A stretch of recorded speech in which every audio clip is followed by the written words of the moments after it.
हरे रामा राम राम हरे। बोल रहे थे माता जी कुछ? नहीं नहीं नहीं, कुछ नहीं, मैं अपने बेटे को बोल रही थी, मुझे ध्यान रहा इसलिए म्यूट करके। हरे कृष्ण हरे हरे कृष्ण कृष्णा हरे हरे कृष्णा कृष्णा कृष्ण। कृष्णा हरे हरे हरे रामा राम राम हरे हरे हरे कृष्णा कृष्णा कृष्णा हरे हरे हरे राम राम राम हरे हरे। जय राधा माधव कुंज बिहारी गोपी जन वल्लभ गिरवर धारी। यशोदनंदन व्रज जन रंजन जमुना तीरा वनचारी। हरे कृष्णा कृष्णा कृष्णा हरे हरे हरे राम राम राम हरे हरे। जय राधा माधव जय हो शिला प्रभुपदा जय हो शिला प्रभुपदा जय हो नरसिंहदेव जय हो नरसिंहदेव। जय हो राधा गोविंद जय हो राधा गोविंद जय हो। हरे कृष्णा माता जी, दंडवत हाँ जी, प्रणाम सभी हरे माता जी कृष्णा, को प्रणाम मेरे। आप सभी को। हरे कृष्णा माता जी, हाँ जी, दंडवत हरे प्रणाम। कृष्णा, प्रणाम माता जी। माता जी आपको हो गया टेस्ट? हाँ जी, मेरा हो गया। मेरा हमारे तो से हो गया पूछा माता जी, नहीं? मेरे से उन्होंने पूछा कि महाप्रसाद गोविंद वाला जो मंत्र है वो सुनाइए, वो मैंने पूरा पूरा सुना सुनाया। था? हाँ जी, पूरा सुना था। अच्छा फिर उन्होंने कहा कि अच्छा शिक्षाष्टम में से कोई भी एक श्लोक सुना सकते हैं आप। फिर मैंने पहला ही श्लोक जी। सुनाया था। और 10 नाम फिर उसकी अपराध में हिंदी से भी उन्होंने सुनाई कहा, थी? नहीं हिंदी नहीं है पूछा मैंने, माता जी? नहीं हिंदी सुनाने के लिए अच्छा निकाली उन्होंने। फिर उन्होंने कहा कि अच्छा 10 नाम अपराध में से कोई भी 2 सुनाइए। फिर मैंने 10 नाम अपराध सुना दिए थे उनको। फिर उन्होंने पूछा अच्छा भोग मंत्र का सुनाओ मत, उनको सिरे से बता दो भी कैसे कैसे आप शुरुआत के कैसे भोग लगाते हो। तो फिर मैंने उनको बता दिया, गुरु प्रणाम मंत्र, फिर प्रभात का प्रणाम मंत्र, फिर चैतन्य महाप्रभु का प्रणाम मंत्र, कृष्ण प्रणाम मंत्र, पंचतत्व मंत्र प्रणाम मंत्र, मतलब ये सारा उनको बताना था माता जी, जैसे सीक्वेंस आपने वाइज। तो अपने गुरु का नाम बता दिया, हाँ जी, जैसे गुरु प्रणाम, हमारा तो हाँ, कोई गुरु नहीं है तो हम तो आपको तो बस प्रभात खाली। का प्रणाम मंत्र बताना है बस। अच्छा, खाली आपसे प्रभुपाद पूछा का जाए नाम तो आपको मंत्र प्रभात का बताना। प्रणाम मंत्र बताना है और बाकी जैसे भोग लगाते सारे मंत्र बताने हैं। अच्छा, हाँ, फिर माता जी आपने पूछा कि हमारा कब होगा या नहीं? पता नहीं माता जी, उनसे तो नहीं पूछा मैंने, क्योंकि वो अलग माता जी है, ऋषि सेविका माता जी ने लिया था, हाँ, मैंने वो आपका मैंने यशोदा पढ़ा माता जी था का ले लिया नाम था। आपका, मतलब उससे। तो मैंने अदिल्ला माता जी का फोन आया था, मैंने उनसे बात की थी अभी। तो मैंने कहा था कि आपका वो नहीं हो पाया इंटरव्यू टेस्ट, तो कह रही कि मैं भी ले रही हूँ। फिर मैंने कहा आप कैसे लोगे, आप तो दूर दूर वालों के ले रहे हो। नहीं नहीं, मैं उन्हें कह रही मैं यहाँ के भी ले रही हूँ। फिर मैं कहा आप शिवानी माता जी से बात करो, अगर आप ले सकते हो तो फिर आप ले लो उनका टेस्ट। मैं कहा आज उनका हो नहीं पाया, काफी देर तक वो ज्वाइन करने की कोशिश की लेकिन ज्वाइन नहीं हो पाया। तो बोली ठीक है मैं देख लूंगी। तो और दूसरा, आदिला माता जी ने कहा है कि हफ्ते में 1 क्लास उनको दिया जाए, हफ्ते में 1 क्लास वो करा करेंगी यहाँ पे। कौन? अदिलीला माता जी? आदिला माता जी आएंगी हफ्ते में 1 दिन, उन्होंने फोन करके बोला है मुझे स्पेशली। ठीक है। तो कह रही मैं क्लास करूंगी, मैं देखूंगी भाई क्या चल रहा है क्या क्लास में। क्या पढ़ रहे बच्चे? क्या कर रहे हैं बच्चे। प्रिंसिपल आएंगी? आप वाइस प्रिंसिपल आएंगी। प्रिंसिपल हो, वो सीनियर प्रिंसिपल है? हाँ हाँ, प्रिंसिपल आएंगी। तो कह रही है मैं ठीक है फिर आप आज ही आ जाओ। कह रही नहीं, जब श्लोका शुरू हो जाए ना जब बता देना मुझे, तब आऊंगी मैं। अभी मैं इतने 2-4 अच्छा। दिन ये टेस्ट ले रही है ना, इंटरव्यू टेस्ट। बोली इतने इससे मैं बिजी हम्म। हूँ, मैं उसके बाद फिर मैं आऊंगी। ठीक है। हम्म। आज इतने कम लोग कैसे आए हैं, 9-5 हो गए हैं। अभी तो काफी थे, कहाँ चले गए सब? पता 5-6 नहीं। तो अभी थे। माता मीनाक्षी जी भी, आप क्या, आपके आते मीनाक्षी ही गायब माता हो जी, जाते हैं। हाँ तो मीनाक्षी माता जी आई थी। वो भी निकल गई है। अभी आई थी 2-3 माता जी थी, पूरी 6-7 थी, सारी पता ना कहाँ गई वो भी। पता नेट की दिक्कत है या पता नहीं, क्लास नहीं ले रही थी। ठीक है माता जी, बस 1 शुरू मिनट करें? में माता मैं जी, पहुंच रही हूँ हाँ हरे जी। रूम में। कृष्ण माता जी, और भी माता जियों का फोन भी आ जाते होंगे ना। है माता जी के, हाँ हो सकता है फोन फोन आ जाए किसी को। चलो हम हाँ शुरू करते हैं, जब आएंगे, जब जिसको सुनना होगा वो आ ही जाएगा। हाँ ठीक है ना। ठीक है माता जी, करो। हरे कृष्ण माता जी, हरे नमः कृष्ण। प्रणाम। प्रणाम माता जी। ओम अज्ञानतिमिरान्धस्य ज्ञानाञ्जनशलाकया चक्षुरुन्मीलितं येन तस्मै श्रीगुरुवे नमः। श्रीचैतन्यमनोभीष्टं स्थापितं येन भूतले स्वयंरूपकदा मह्यं ददाति स्वपदान्तिकं।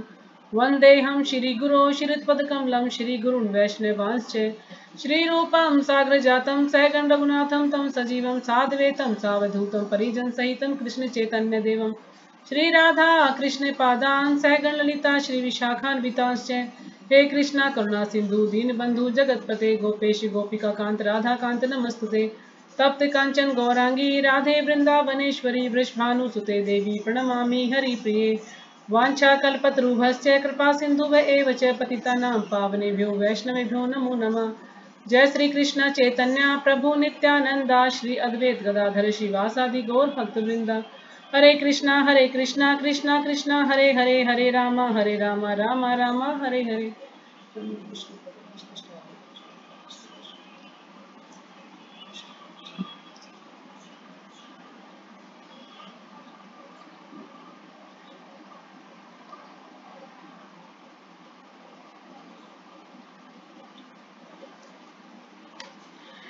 आज तो सुमन माता जी भी नहीं आई और कोई मैसेज भी नहीं आया उनका कि आएंगी नहीं क्लास में। आज क्या कारण है?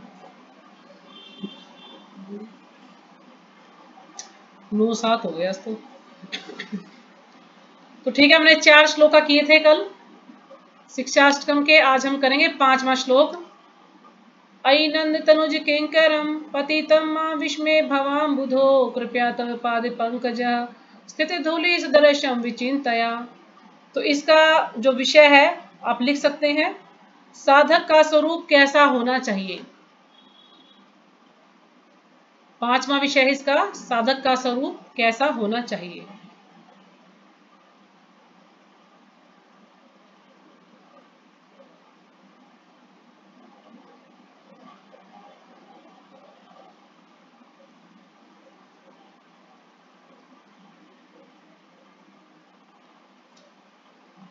साधक का रूप माता जी, साधक का स्वरूप कैसा होना चाहिए।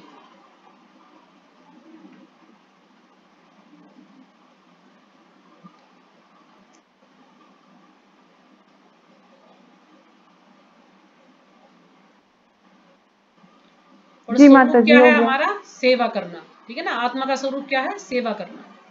तो यही बता रखे है इसमें कि हमारा स्वरूप कैसा होना चाहिए, यानी साधक जो भक्ति कर रहा है। तो आई आई, जैसे हम किसी को कोई दर्द होता है या जैसे कोई सुई चुभ जाए तो तुम बोले आई क्या हुआ, ऐसे बोलते हैं ना।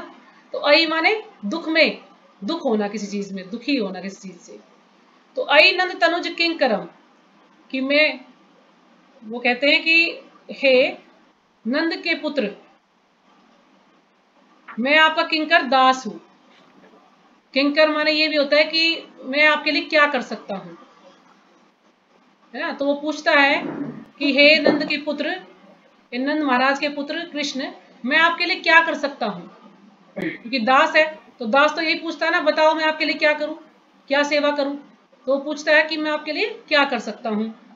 पतितम मां विस्मे भवाम बुधो, क्योंकि मैं इस, क्योंकि मैं बहुत ही गिरा हुआ व्यक्ति हूं और मैं इस भौतिक संसार में गिर पड़ा हूं। मतलब जो ये जन्म मृत्यु का जो सागर है, ये भौतिक संसार, इसमें मैं गिर पड़ा हूं, क्योंकि मैं एक गिरा हुआ व्यक्ति हूं। तो आप मुझे बताइए कि मैं आपके लिए क्या कर सकता हूं।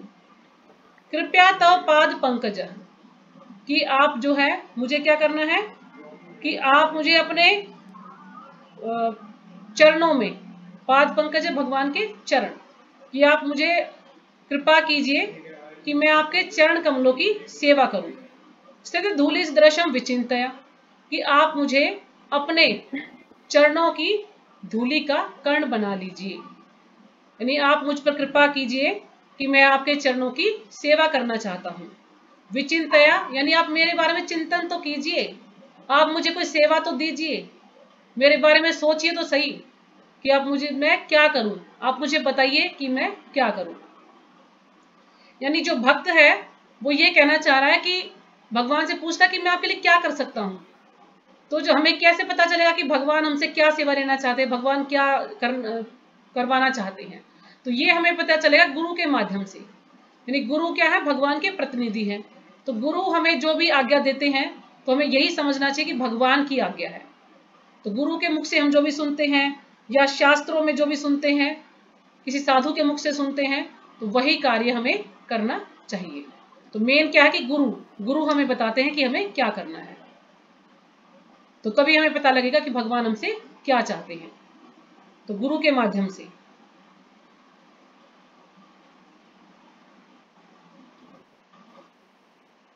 ठीक है ना, यही है इसमें कि जैसे प्रभात जी से बताते हैं कि अब मान लीजिए कोई बच्चा है, बच्चा ऐसे खेल रहा तो माँ उसको गोद में नहीं लेगी, लेकिन जब बच्चा जोर जोर से रोना शुरू करेगा तो माँ उसको गोद में उठा लेगी, प्यार करेगी कि मेरा बच्चा क्यों रो रहा है। तो ऐसे ही भगवान भी है, जब हम भगवान को जोर जोर से रोते रोते भगवान को पुकारेंगे तो भगवान हमारी बात सुनेंगे, हमारी तरफ देखेंगे।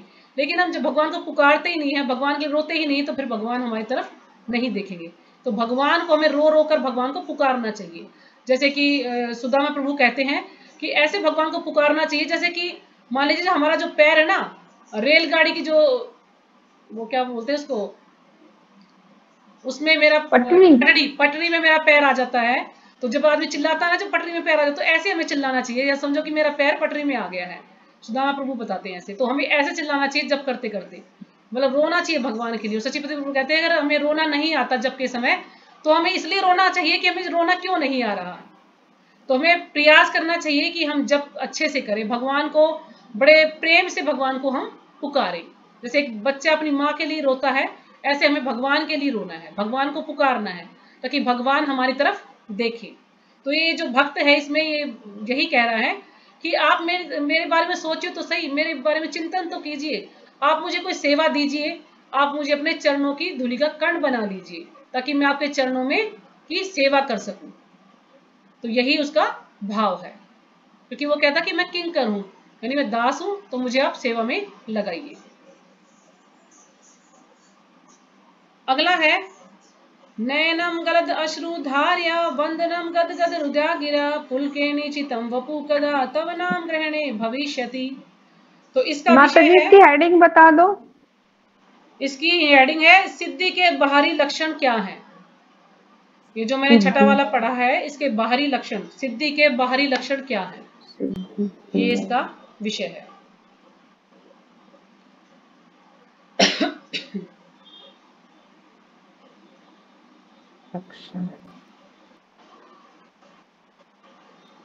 माता जी ये इनकी इन श्लोकों की हेडिंग है कि जैसे बता रहे थे कि आपने अनंत कर्म के बारे में बताया, तो ये इसमें था कि साधक का कैसा रूप होना चाहिए, स्वरूप होना चाहिए। तो सेवा का मतलब हेडिंग है कि इसमें क्या बताया गया है।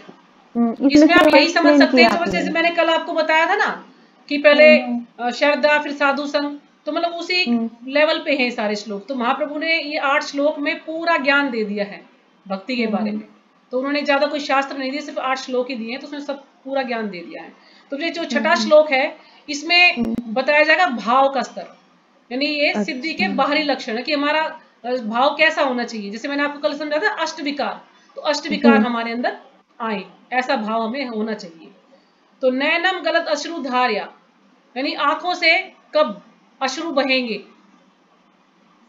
वदनम गदगद हृदय, और कब मेरा कंठ जो है अवरुद्ध हो जाएगा, मेरा कंठ रुक जाएगा, यानी भगवान का नाम लेते लेते कब मेरा कंठ अवरुद्ध हो जाएगा और कब मेरी आंखों से आंसू बहेंगे, ऐसा कब होगा।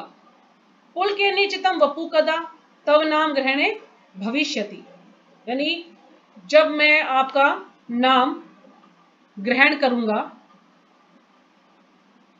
तो इसमें बताया है इसका अर्थ प्रभु जी ने कि जैसे जैसे भक्ति में आगे बढ़ेंगे तो मैं विरह की भावना आ जाएगी, यानी मैं जैसे जैसे आपका नाम ग्रहण करूंगा तो मेरे रोंगटे खड़े हो जाएंगे, यानी मेरा जो शरीर रोमांचित हो उठेगा, मतलब मेरे रोंगटे खड़े हो जाएंगे। ऐसा मुझे महसूस कब होगा? तो इसमें अष्ट विकार के बारे में चर्चा है कि कब मेरे साथ ऐसा होगा कि मेरी आंखों से आंसू बहेंगे, मेरा गला अवरुद्ध हो जाएगा, मेरा शरीर में पसीना आ जाएगा, मुझे कंपन हो जाएगा। जैसे चैतन्य महाप्रभु ने ये लीला करके दिखाया था ना कि वो इधर उधर अपना सर पटक रहे हैं कि कृष्ण कृष्ण कर रहे हैं, और फिर उनके शरीर में पसीना आ गया है, उनके मुख से लार निकल रही है ना, और वो आंखों से अश्रु बह रहे हैं, और वो जो है बिल्कुल पागलों की तरह से, जैसे पागल व्यक्ति होता है ना, पागलों की तरह से वो व्यवहार कर रहे हैं। क्यों? क्योंकि वो भगवान के भक्ति में इतना विरह का अनुभव कर रहे हैं कि बस मुझे कृष्ण, उन्हें कृष्ण के अलावा और कुछ नहीं दिखाई दे रहा, कि कृष्ण कृष्ण कृष्ण, और इस तरह से वो भगवान के लिए विलाप कर रहे हैं, विरह का अनुभव कर रहे हैं। लेकिन हमें देखने से ऐसा लगेगा, यानी कोई ऐसा व्यक्ति होगा जिसे ज्ञान नहीं हो, कैसे अरे पागल है व्यक्ति, तो ऐसा कैसे कर रहा है, ये उसको पागल समझेगा। लेकिन ये जिस व्यक्ति को ये अनुभव होता है, वो वही व्यक्ति जानता है कि उसको कितना सुख का अनुभव हो रहा है। हम लोग सोचते हैं कि उनको दुख हो रहा है, लेकिन उनको सुख का अनुभव हो रहा है, विरह में भी उन्हें सुख का अनुभव हो रहा है। और जब सुख होता है तो दुख का अनुभव होता है। जैसे श्रीमती राधा रानी का उदाहरण है कि श्रीमती राधा रानी इतना विरह में रहती थी भगवान कृष्ण के लिए, इतना विरह करती थी, 100 वर्ष तक उन्होंने जो है भगवान से अलग रही थी, भगवान के लिए विरह किया। लेकिन हमें लगता था कि वो दुखी थी, लेकिन उसमें भी वो सुख का अनुभव करती थी। कहते हैं जब कोई चीज हमें आसानी से मिल जाती है तो उसकी हम वैल्यू नहीं समझते, लेकिन जब हमें बड़े मुश्किल से कोई चीज मिलती है तो उसका हम महत्व समझते हैं कि हाँ इसका क्या महत्व है। तो ये जो भगवान की जो भक्ति है, अगर हमें इतनी आसानी से मिल जाए तो उसका कोई महत्व नहीं रहेगा, लेकिन ये हमें पूरा मेहनत करने के बाद, पूरा तपस्या करने के बाद मिले तो इसका महत्व हम जान पाएंगे। तो यानी हमें लगता है वो दुख में है, लेकिन वो सुख का अनुभव करते हैं। ऐसी स्थिति हो जाएगी जब आदमी, कोई भी व्यक्ति धीरे धीरे भक्ति में आगे बढ़ता है तो एक दिन उसकी ऐसी स्थिति हो जाती है।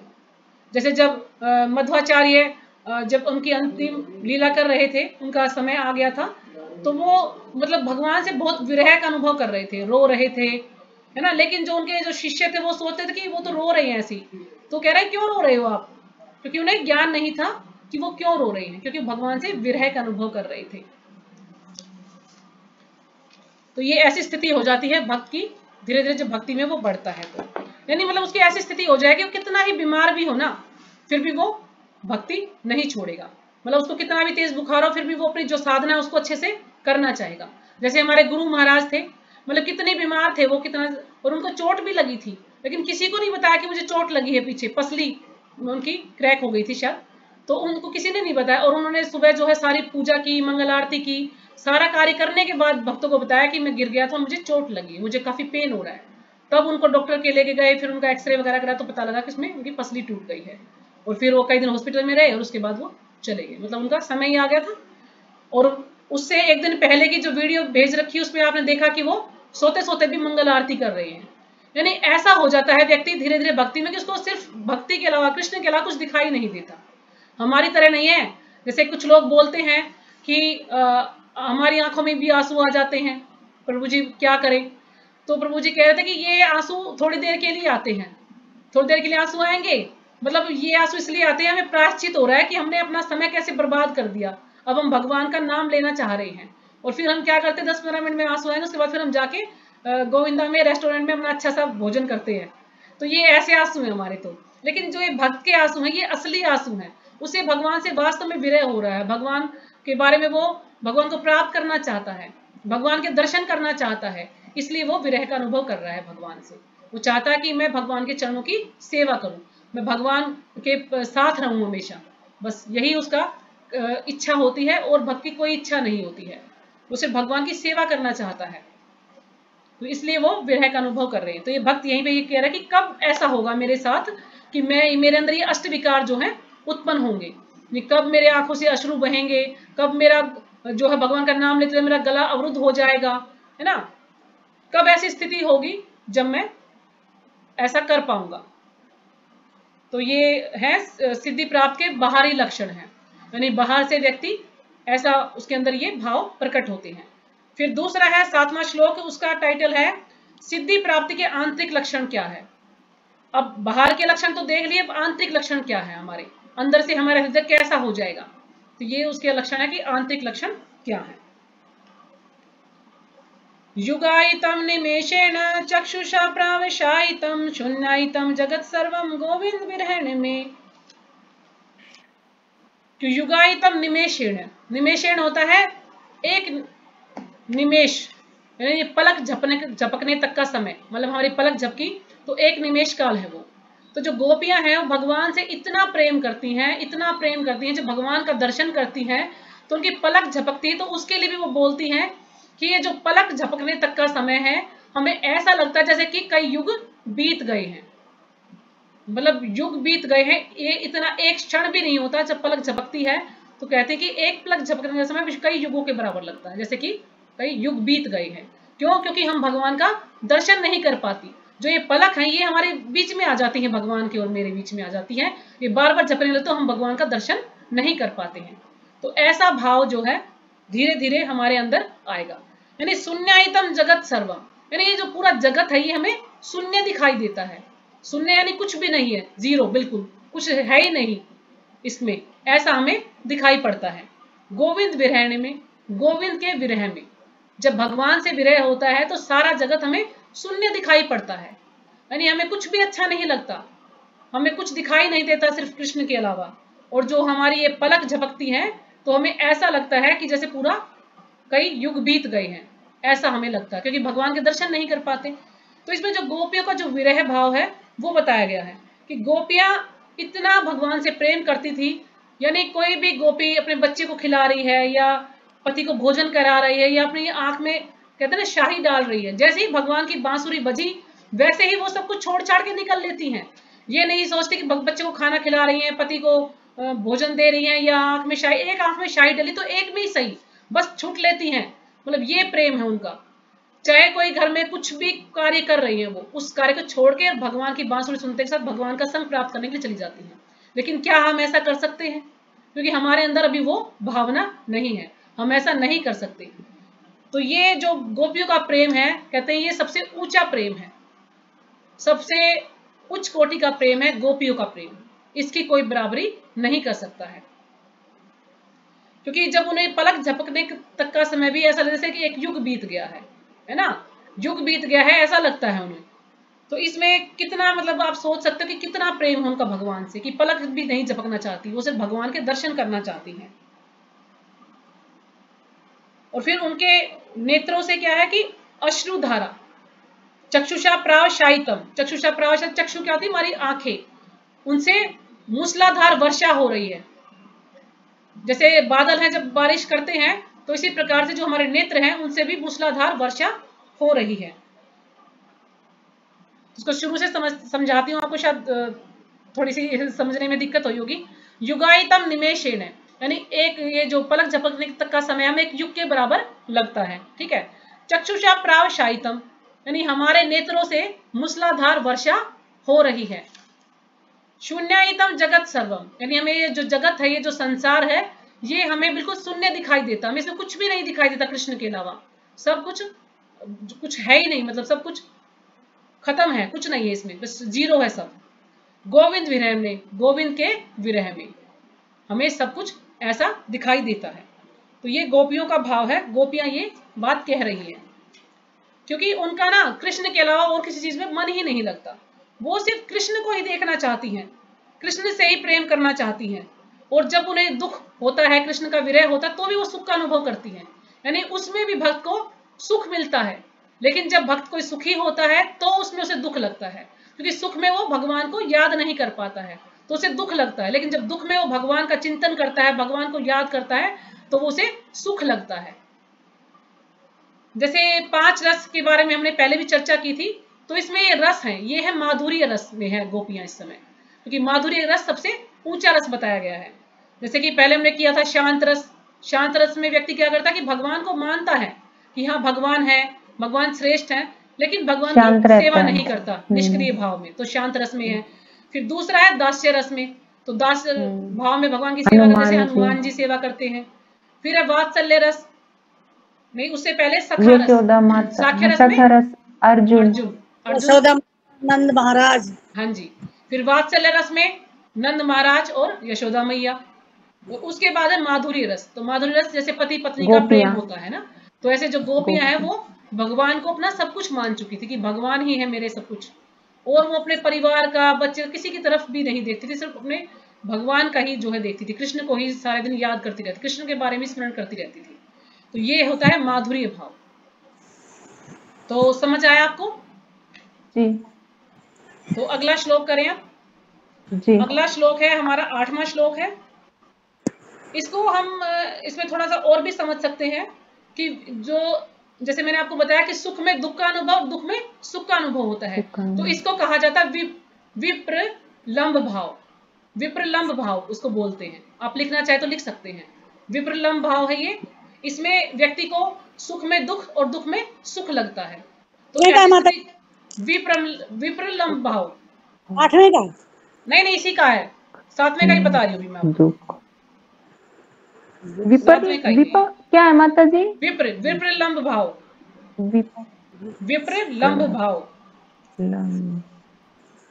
सुख में दुख और दुख में सुख का अनुभव होता है इस भाव में, तो इसको कहते हैं विप्रलंब भाव।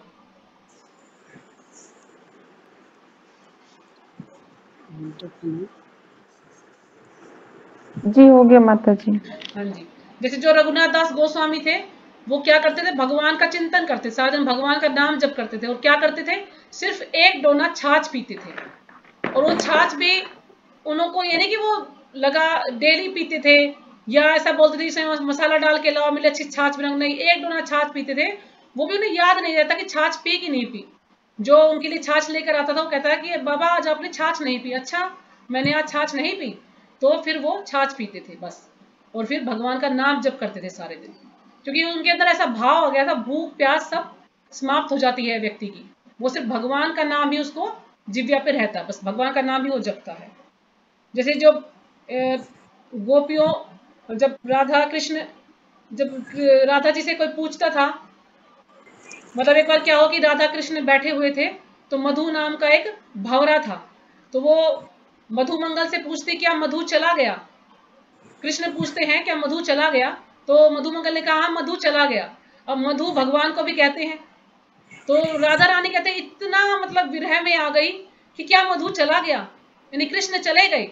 इतना विरह आया उनको कि उनके आंसुओं से पूरा प्रेम सरोवर जो है भर गया। इतने आंसू उनके गिरे कि प्रेम सरोवर बन गया उनके आंसुओं से।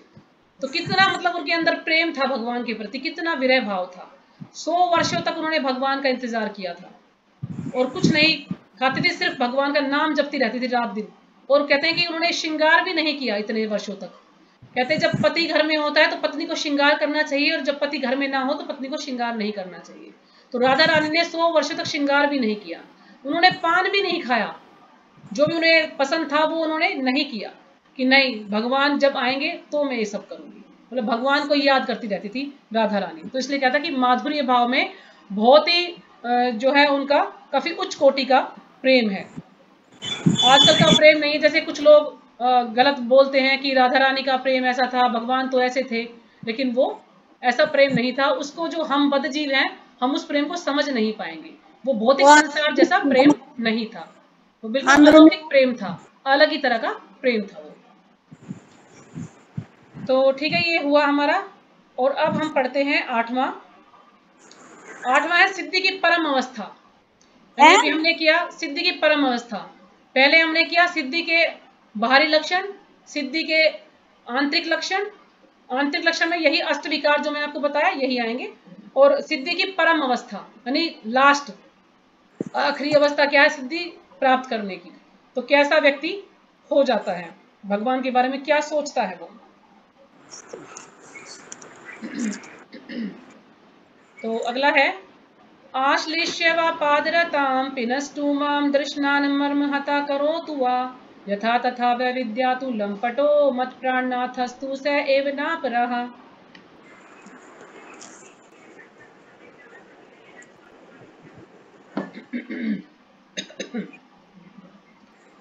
तो यहाँ पर जो भक्त है वो भगवान से कहता है कि आश्लिष्य मतलब आलिंगन करना, मुझे गले लगाना। कि आश्लिष्य व पादरताम, कि चाहे तो आप मुझे गले लगाएं और चाहे आप मुझे पादरताम अपने पैरों के नीचे विनष्टु माम रोंद डालें।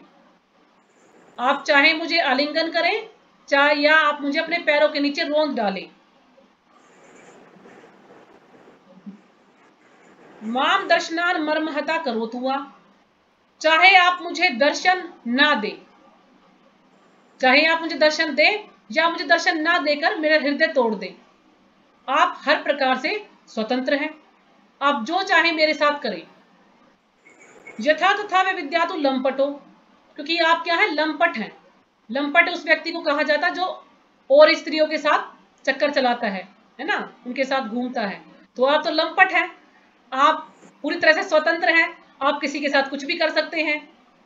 मत प्राणनाथस्तु स एव नापरा, आप चाहे कुछ भी करें है ना, मेरे साथ आप कुछ भी कार्य कर सकते हैं, मुझे रोंद सकते हैं या मुझे गले लगा सकते हैं, क्योंकि आप पूरी तरह से स्वतंत्र हैं।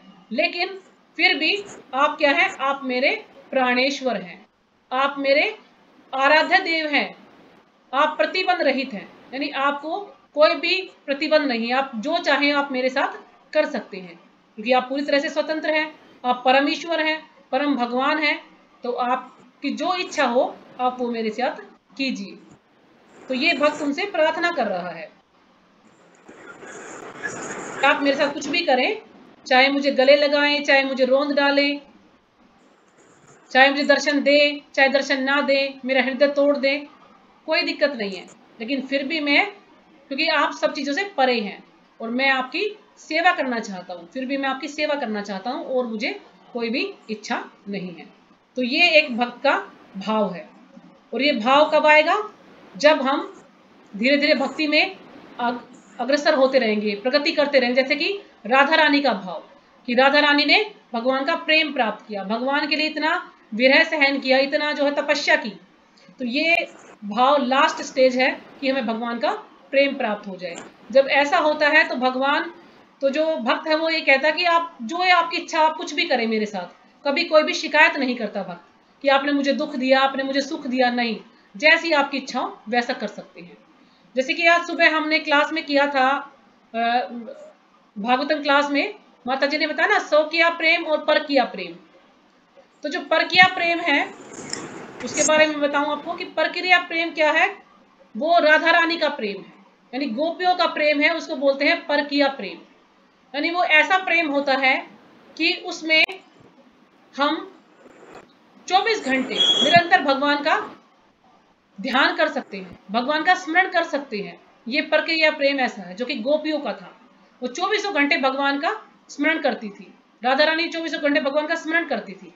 तो उसमें ये विशेषता है परक्रिया प्रेम की कि उसमें व्यक्ति 24 घंटे भगवान का स्मरण कर सकता है, ठीक है ना। और दूसरा, उसमें क्या होता है कि मिलने की तीव्र इच्छा होती है, मतलब जो प्रेमी है, प्रेमिका है, उनको आपस में मिलने की तीव्र इच्छा होती है कि कब मैं अपने प्रेमी से मिल पाऊंगी या कब मैं अपने प्रेमिका से मिल पाऊंगा, मतलब काफी तीव्र इच्छा होती है उनकी आपस में मिलने की। और तीसरा है कि दोष दृष्टि का अभाव होता है, यानी उसमें कोई दोष दृष्टि नहीं देखते, वो इतना गहरा प्रेम होता है। दूसरा छूट गया, दूसरे का नाम क्या है? एक तो प्रक्रिया परकिया ही बताया माता जी मैंने, परकिया बताया, सौकिया का बताऊंगी बाद में। अच्छा। परकिया प्रेम बताया मैंने आपको।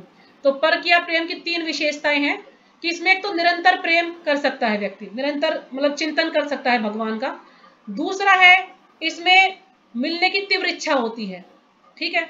और तीसरी इसकी विशेषता है कि इसमें दोष दृष्टि का अभाव होता है, यानी हम एक दूसरे में दोष नहीं देखते, इतना गहरा प्रेम होता है। और जैसे कि राधा रानी को गोपियों की तीव्र इच्छा थी ना, जैसे मैंने बताया कि एक आंख में काजल लगा है तो एक में ही सही, बस भगवान का जैसे बांसुरी बजी निकल ली, सब कुछ छोड़ छाड़ के गाय भैंस जो भी कुछ कर रही है सारे कार्य छोड़े और भगवान से मिलने चलेगी। तो ये तीव्र इच्छा भगवान से मिलने की, तो इसको बोलते हैं परकिया प्रेम। तो यानी इसमें कोई भी दोष नहीं देखा जाता, आपस में जो प्रेम प्रेमिका उनमें कोई दोष नहीं देखेगा। जैसे कि मान लीजिए राधा रानी को, जो राधा रानी है उनको किसी ने कहा, गोपियां उनको कहती हैं कि हे किशोरी, तुम तो नंद नंदन से इतना प्रेम करती हो, यानी तुम कृष्ण से इतना प्रेम करती हो और वो तुम्हारी निंदा करती हैं, मतलब उनको भड़का रही है। गोपियां राधा रानी को भड़का रही है कि वो आपकी निंदा करते हैं और आप उनसे इतना प्रेम करती हैं। तो राधा रानी क्या कहती हैं, इस चीज को कहती कि वो परिहास करते होंगे, भगवान ने परिहास किया होगा, वो मेरी निंदा कभी नहीं कर सकते। यानी उनको निंदा नहीं समझा उन्होंने, कह रहे कि वो मेरे साथ परिहास कर रहे हैं, हंसी मजाक कर रहे हैं, वो मेरी निंदा नहीं कर सकते। तो ये होता है ऐसा प्रेम कि एक दूसरे में दोष ना देखें। और जब कोई उनकी प्रशंसा करता है, तो यानी जब कोई राधा रानी की प्रशंसा करता है, कोई आके उनको कहता है कि भगवान आपकी, कृष्ण आपकी प्रशंसा कर रहे हैं, तो राधा रानी क्या सोचती है, ये सोचती है कि अगर वो मेरी प्रशंसा कर रहे हैं, इसका अर्थ ये हुआ कि शायद मुझसे कोई त्रुटि हो गई है, इसलिए भगवान मेरी प्रशंसा कर रहे हैं। तो जो भक्त है, भक्त भी यही सोचता है कि अगर उनकी कोई प्रशंसा करता तो सोचता हाँ जरूर मैंने कोई गलती की है, इसलिए वो मेरी प्रशंसा कर रहा है। अगर मेरी कोई बुराई कर रहा है तो इसका मतलब वो मेरे लिए अच्छा है, मुझे सुधारने के लिए, या मेरे साथ मजाक कर रहा है। तो राधा रानी का ये भाव था। ये इसको कहा गया है अलौकिक प्रेम। यानी तुम हम उस राधा रानी कृष्ण से इतना प्रेम करती थी, यदि कोई उन्हें भड़काना भी चाहे, कोई उनकी बुराई भी करे कि कृष्ण तो ऐसे हैं, तो जैसे गोपी ने कहा कृष्ण तो काले हैं, कृष्ण तो चोर हैं, कृष्ण तो ढीठ हैं, कृष्ण तो लंपट है, कृष्ण तो गाय चराते हैं, कृष्ण तो निर्दयी है, तो ऐसे व्यक्ति से तुम क्या करोगी संग प्राप्त करके। लेकिन राधा रानी ने क्या कहा कि चाहे वो कैसे भी हैं, चाहे वो गुणहीन हो, चाहे वो शिरोमणि हो या वो शिरोमणि ना भी हो, या वो सुंदर हो या वो सुंदर ना भी हो, लेकिन मैं उनसे प्रेम करती हूँ। यानी वो उनकी कोई भी बुराई नहीं देख सकती, मतलब कोई भी बुरा हो, कोई इनके बारे में बोलते सुन नहीं सकती, कहती नहीं, उसके अंदर चाहे वो कैसे भी हो, चाहे वो कुरूप ही क्यों ना हो, चाहे वो काले ही क्यों ना हो, मैं उनसे प्रेम करती हूँ। तो ये होता है परकीय भाव, यानी हर एक परिस्थिति में उसको पसंद करना, है ना, उसको स्वीकार करना हर परिस्थिति में। अब मान लीजिए किसी की शादी होती है, कोई उसका पति बहुत सुंदर है, हो सकता है पत्नी बहुत सुंदर है, लेकिन कभी कुछ ऐसी घटना घट जाए, कोई बीमारी हो जाए या कभी चोट लग जाए, तो क्या वो कुरूप नहीं हो सकता, उसका शरीर बदल सकता है, वो आदमी सुंदर से बदसूरत भी बन सकता है, उसके अंदर आज गुण है, कल वो अवगुण भी आ सकते हैं उसके अंदर। तो इसलिए राधा रानी कहते हैं कि वो कैसा भी हो, चाहे वो कोई भी उसके अंदर कमी है या कोई भी खूबी है, मुझे हर तरह से वो स्वीकार है, मुझे भगवान पसंद है।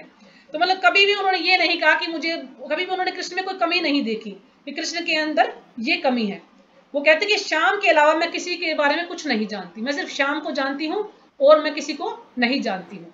तो ये है परकीय प्रेम। तो ये ऐसा ही प्रेम है, जब भक्त भक्ति में बिल्कुल प्रगति कर लेता है तो वो ऐसा ही हो जाता है। और फिर है स्वकीय प्रेम। स्वकीय प्रेम में क्या होता है कि हम भगवान का निरंतर चिंतन नहीं कर सकते। स्वकीय प्रेम में आती है भगवान की पटरानियां, जो भगवान की पटरानियां थी, हाँ जी, भगवान की जो पटरानियां थी, रानियां थी जो, वो है स्वकीय प्रेम में। यानी वो 24 घंटे भगवान का चिंतन नहीं कर सकती। क्यों चिंतन नहीं कर सकती? क्योंकि भगवान के साथ ही रहते हैं। जब कोई वस्तु हमें मिलती नहीं है, काफी मुश्किल से मिलती है, तो हमें ज्यादा चिंतन होता है ना उसका, हम बारे में। जब दुख होता है इंसान में के अंदर, तो दुख में ज्यादा भगवान को याद करता है, लेकिन सुख होता है तो वो याद नहीं करता। तो ऐसे जो स्वकीय प्रेम है, ये जो पटरानियां, उनका प्रेम है, वो मतलब भगवान के बारे में 24 घंटे निरंतर चिंतन नहीं कर सकती थी, जैसे कि राधा रानी करती थी। अच्छा, दूसरा, अब जैसे राधा रानी को भड़काया कि भगवान तो आपकी निंदा कर रहे हैं, लेकिन राधा रानी को तो गुस्सा नहीं आया, उन्होंने कहा वो तो परिहास कर रही हैं। लेकिन सत्यभामा का उदाहरण ले सकते हैं आप। सत्यभामा को कोई भी कह दे कि वो तो अब कृष्ण आपकी बुराई कर रहे थे, तो सत्यभामा एकदम से क्रोधित हो जाती है, क्रोधित हो जाती है ना। तो इसको कहा गया स्वकीय प्रेम, यानी वो मतलब ये सोचते नहीं कि भगवान मेरी निंदा कर ही नहीं सकते। जैसे राधा रानी ने बोला कि मेरी निंदा कर ही नहीं सकते, वो परिहास करते हैं, हंसी मजाक कर रही है मेरे साथ। लेकिन सत्यभामा रुष्ट हो जाती है अगर कोई उनकी निंदा कर दे तो। और तीसरा, जो स्वकीय प्रेम में एक दूसरे के अंदर दोष देने की प्रवृत्ति भी होती है, यानी एक दूसरे के अंदर दोष देखते हैं। लेकिन जो परकीय प्रेम है उसमें दोष नहीं देखा जाता, चाहे वो कैसा भी हो, उसी रूप में इसको स्वीकार करते हैं। तो ये है स्वकीय और परकीय प्रेम का। तो शायद आपको समझ आ गया होगा। तो ये जो भक्त का भाव है, ये आखिर में भक्त एक ऐसा ही हो जाता है, यानी वो भगवान में कोई दोष नहीं देखता। भगवान उसके साथ कैसा भी व्यवहार करें, वो हर चीज में उसको स्वीकार करता है, क्योंकि भगवान क्या है? मेरे परमेश्वर हैं, भगवान मेरे पति हैं, भगवान ही मेरे जन्मदाता हैं, तो भगवान मेरे साथ कुछ भी कर सकते हैं। क्योंकि मैं भगवान का अंश हूँ। जो उनकी इच्छा हो, वो चाहे मुझे सुख दे, वो चाहे मुझे दुख दे, वो चाहे मुझे जैसे भी रखना चाहे रख सकते हैं। तो ये भाव होता है भक्त का। तो इसके अगर आपको किसी को कुछ समझ नहीं आया तो आप मुझसे पूछ सकते हैं, ठीक है। माता जी 8वें श्लोक में हमें ये तो पता चल गया कि इसमें पूरा राधा रानी का प्रेम और वो दिखाया है भक्तों का, कि हमें मतलब कैसे भी है भगवान से प्रेम है। लेकिन आपको इसको थोड़े से सरल शब्दों में बताओ, इतना ही कि जो हम खुद समझ पाए, इतना यही है इतना माता बड़ा जी। ना इसमें करके। इसमें आप इसको छोटा सा करके लिख सकते हैं कि हाँ जी। आश्लिष्य व पादरताम पिनस्टु माम, कि आप मुझे आलिंगन करें, यानी आप मुझे गले लगाएं, या आप मुझे अपने पैरों के नीचे रोंद डालें। ऐसे लिख सकते हो आप उसको, जी कि चाहे आप मुझे गले लगाएं या आप मुझे पैरों के नीचे रोंद डालें। मम दर्शनान मर्महता करोतु वा, चाहे आप मुझे दर्शन दें या दर्शन ना देकर मेरा हृदय तोड़ दें, ये आपकी इच्छा है। आप मुझे दर्शन दें या दर्शन ना देकर मेरा हृदय तोड़ दें। आप स्वतंत्र हैं, आप कुछ भी कर सकते हैं, ठीक है। यथा तथा जी विद्यातु लंपटो, कि आप जैसे तैसे आप कुछ भी कर सकते हैं, क्योंकि आप लंपट हैं। मत प्राण नाथस्तु स एव नापरा, लेकिन फिर भी आप क्या हैं, क्योंकि आप मेरे प्राणेश्वर हैं, आप मेरे परम ईश्वर हैं, आप मेरे भगवान हैं। तो आप जो चाहें मेरे साथ कर सकते हैं, क्योंकि आप पूरी तरह से स्वतंत्र हैं, आप पर कोई प्रतिबंध नहीं है। तो बस इतना आप इसको याद रख सकते हैं, ठीक है माता जी जी। माता जी, धन्यवाद माता जी। हाँ जी। और वैसे डिटेल में भी बताया हाँ, मैंने आपने, आपको वो भी समझाने आ के गया लिए समझ। इसमें मतलब ये बताया हाँ है। जी हाँ बाकी जी। आप इसको इतना भी अच्छा याद करेंगे तो कोई दिक्कत नहीं है, इतना बता सकते हैं, जी, पूछना नहीं चाहे। वैसे आपको बताया वो भी अच्छा है, पर लेकिन जैसे किसी को थोड़ा सा समझाए, अब हाँ कोई हाँ। पूछने लग जाए जैसे, तो फिर ये ठीक। तो मैं सोचा थोड़ा सा ये धन्यवाद माता समझाना जी। चाहिए, स्व किया प्रेम और पर किया प्रेम। तो मैंने इसको थोड़ा सा देखा यूट्यूब पे, फिर मैंने इसको नोट किया, मैं कहा क्या होता, क्योंकि मुझे भी मतलब पता तो था पर इतना ज्यादा नहीं पता था इसके बारे में, तो इसलिए मैंने आप इसको। इसमें 3 बता रहे थे ना माता जी, आपने 2 लिखवाए हैं ना, तीन नहीं है सत्य माता जी, प्रेम। दो ही है इसमें, स्व किया अच्छा प्रेम और पर किया प्रेम, बस। ये जो भागवतम में आया था ना सुबह, वही तो है ये। हाँ जी। तो हाँ मैं हाँ भी हाँ। सोच आखिर इसका पूरा डिटेल क्या है, क्योंकि मुझे थोड़ा पता तो था लेकिन पूरा अच्छी तरह से नहीं पता था इसका अर्थ क्या है। तो इसलिए फिर मैंने यूट्यूब पे देखा इसको, फिर मैंने इसको लिखा। मैं कहा ये इस श्लोक से भी संबंधित है, इस श्लोक के बारे में भी इसको बता सकते हैं, तो मैंने इसलिए लिख लिया इसको। छठे का बता दो ना, मैंने लिखा नहीं था। किसका? हरे कृष्ण माता जी। छठे का। हाँ जी। पांचवे की हेडिंग बता दीजिए माता जी एक बार। 5वें की हेडिंग अभी बताती हूँ माता जी। माता जी साधक 5वें का की हेडिंग स्वरूप है माता कैसा जी, होना साधक का चाहिए? स्वरूप कैसा होना चाहिए। 5वें की हेडिंग है साधक का स्वरूप कैसा होना चाहिए। सेवा करना। हाँ जी, सेवा। माता जी अभी टाइम है थोड़ा सा, अगर किसी से मतलब ऐसे आप डिस्कस करना चाहो तो 8 श्लोकों पे करा तो थोड़ा सा हाँ जी, रिपीट जो हो कल मैंने जाएगा। पढ़ाया था उसमें से अगर कोई कुछ बताना चाहे तो बता सकता है। कल जो 4 श्लोक मैंने समझाए थे उसमें से कोई जी कुछ माता बताना जी। चाहता तो बता सकता है कि पहले श्लोक में हमने क्या पढ़ा था। कैसा होना चाहिए साधक का स्वरूप, एक बार बता दो, मैंने लिखा नहीं। लिख लीजिए, साधक का स्वरूप कैसा होना चाहिए, 5वें श्लोक की हेडिंग है ये। उसका वो तो बताओ क्या होना चाहिए, आपने क्या बताया था। मैंने भी तो समझाया 5वां श्लोक आपको। इसमें ये बताया था माता जी ने कि हमें सेवा मतलब साधक का स्वरूप यही है कि हमें सेवा करनी है। आई नंद तनुज। माता जी मैं थोड़ा सा बताऊं? हाँ जी बताइए, बिल्कुल बताइए। हरे कृष्णा माता जी, दंडवत प्रणाम। हाँ जी प्रणाम। ये सेवा करना चाहिए। इसमें यही बताया था आपने कि हमें मैं भगवान का नित्य दास हूँ, मुझे भगवान की सेवा करनी चाहिए। मैं इस जन्म मृत्यु के चक्र में गिर रहा हूँ, आप ही इससे मेरा उद्धार करोगे और अपने चरण कमलों में मुझे जगह दोगे। और ये मैं सोच रहा हूँ कि मैं इस जन्म मृत्यु के से कैसे निकलूंगा। ठीक है। इससे धूलि भी चलते हैं, मैं आपके चरण कमलों की धूल बना हुआ हूँ। धूल का कण बना लीजिए, मुझे अपने चरण जी कमलों की धूलि का कण बना चरण लीजिए। कमल। मतलब इसमें और यही माता समझाया जी है कि आई नंद तनुज किंकरम, कि जैसे हमें कोई दुख होता है ना, जब मान लीजिए किसी को कोई सुई चुभ जाए तो एकदम से आई ऊ ऐसे करते हैं ना, तो आई का मतलब यही है कि दुख के कारण वो कहता है कि नंद तनुज किंकरम, कि हे नंद के पुत्र, मैं आपका किंकर दास हूं, तो आप मुझे बताइए कि मैं आपके लिए क्या कर सकता हूँ। पतितम माँ विस्मय भवामुदो, क्योंकि मैं जन्म मृत्यु रूपी जो सागर है इसमें गिर पड़ा हूँ, मैं काफी गिरा हुआ व्यक्ति हूँ, क्योंकि मैं इसमें गिर पड़ा हूँ।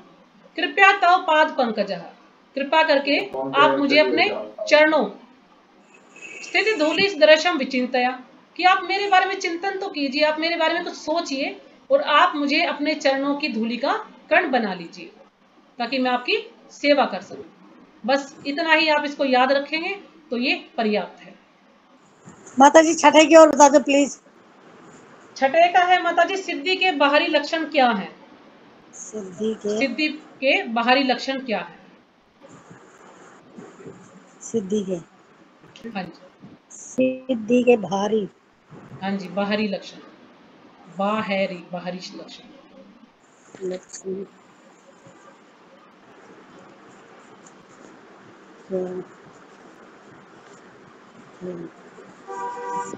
कल माता जी भगवत गीता लोगे? हाँ जी, कल भगवत गीता लेके भूमिका, आप थोड़ा फास्ट चलना पड़ेगा, भूमिका को कंप्लीट करें 2-3 दिन के अंदर अंदर, ताकि भी श्लोक चले बस पीछे चल रहा है हमारा। हाँ पीछे चल रहा है। ऐसे बच्चे आपके अच्छी बात दिमाग चाटते हैं, कभी कोई कभी कोई। हाँ जी माता जी, और कुछ बताना है उसमें? माता जी लिख लिया आपने, कुछ और बताना है? हरे कृष्णा माता जी। हाँ जी, पहले का फिर वो एक्सप्लेन करवाओगे कैसे हमसे, पूछोगे कुछ? हाँ करो, एक्सप्लेन करो, जो भी कर सका, मैं तो बैठी हूँ, जो भी करना चाहे एक्सप्लेन करो। पहले के जो 4 श्लोक मैंने कल कराए थे, थोड़ा पहले का करके दिखाऊं थोड़ा बहुत? माता जी मैं बताऊं? माता जी बिल्कुल कीजिए, आप करेंगे एक्सप्लेन तभी तो हाँ ज्ञान जी, बढ़ेगा हरे ना। कृष्ण माता जी। हाँ जी, बोलो। चेतो दर्पण हाँ जी। मार्जनम भव महादावाग्नि निर्वापणम। तो माता जी इसका यही है कि हृदय के अंदर लगी हुई आग को समाप्त करने के लिए, कि जब तक हमारे हृदय में हरे कृष्ण महामंत्र का जप की जब तक हम नहीं करेंगे तब तक हमारी महादावाग्नि अंदर से नहीं बुझेगी, वो हमें करना पड़ेगा। और श्रेय कर्म चंद्रिका का मतलब है कि जैसे कि चंद्रमा की शीतलता होती है, वो एक सफेद फूल की तरह होती है। तो वो जैसे पूर्णवासी को पूरा चंद्रमा निकलता है तो हमें ठंडक मिलती है, वैसे ही इसका नाम जप करने से हमें ठंडक होगी। और विद्या वधु जीवनम, विद्या वधु का मतलब है कि एक नई दुल्हन आती है तो जैसे उसका घर में स्वागत होता है सबसे ज्यादा, वैसे ही भगवान के नाम का भी आनंद तभी होगा जब हम पूरी तरह, मान लो हमारा अंदर से साफ हो जाएगा ना चेतो दर्पण, तब हमें उसी की तरह आनंद होगा कि जैसे हमारे घर में नई दुल्हन आती है। माता जी अच्छी तरह नहीं करना आ रहा मेरे को, नहीं ऐसे माता जी मत ठीक है, जब ऐसे आप बोलोगे तभी तो और अच्छे से बोलना आएगा ना। और आप बोलोगे नहीं कि नहीं मैं अच्छा नहीं बोल पाऊंगी, मैं सही नहीं बता पाऊंगी, फिर आप बोल ही नहीं पाओगे पूरी जिंदगी। आप बोलिए, माता जी प्रयास मैं कीजिए। अपने मान लो लिखा हुआ नहीं देख के